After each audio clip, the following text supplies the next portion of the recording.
Ahead of the one-day session of the Manipur Assembly called for the 29th of August, there's tension once again in Imphal. In the new check-on area of Imphal, some houses were set on fire on 27th of August. Now, this was an area which was once known to have played host to a number of communities, Meitei Hindus, Meitei Muslims as well as Kukis. So when the houses were set on fire there, that broke the brief lull, the brief break that Imphal and Manipur saw in violence, loot and arson. There is tension ahead of that assembly session. Politically also, 10 Kuki-Zo MLAs from the tribal communities, they have decided not to attend this one-day assembly session that has been called, even though Chief Minister N Biren Singh said that he was in touch with these MLAs. The MLAs later issued a clarification saying that this statement by the Chief Minister seems to be a deliberate political move to sow what they call seeds of distrust. These 10 MLAs also told the media in Imphal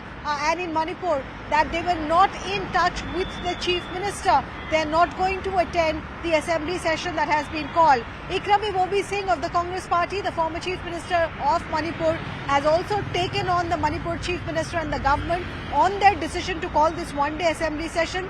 Imphal Singh also said that this one-day assembly session is being called just to fulfill a constitutional obligation and not because there was any serious business on the agenda. He told the press that, the Business Advisory Committee meeting seemed to suggest that only obituary references were on agenda of this one-day assembly session that has been called. Obituary references mean that that particular day usually gets adjourned in the assembly, no other business happens. So that a lot of political back and forth happening ahead of that one-day assembly session. Meanwhile, in Delhi, there are some talks about what could be a possible solution to the kind of complete breakdown of trust that has happened between the Kukis and the Meiteis, between the Imphal Valley and the hills.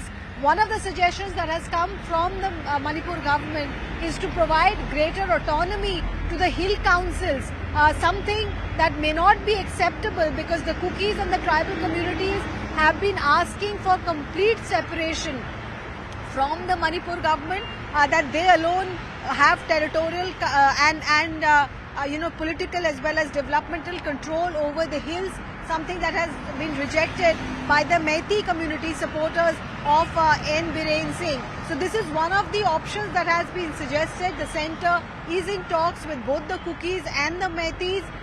Just last week, the CoTU group, the NGO group, met Home Minister Amit Shah. Before that, the tribal group leaders had also come and met Home Minister. The interlocutor is also regularly meeting the Kukis and the Meiteis. And at least a dialogue of some form must begin, is the consensus, that the Kukis and the Meiteis must speak to each other. But for now, while the Kukis are adamant that they want to be masters of their own fate, they don't want to have anything to do with N Biren Singh's government, N Biren Singh for now is dangling that carrot of greater autonomy for the hill councils, and the jury is out whether that will be acceptable.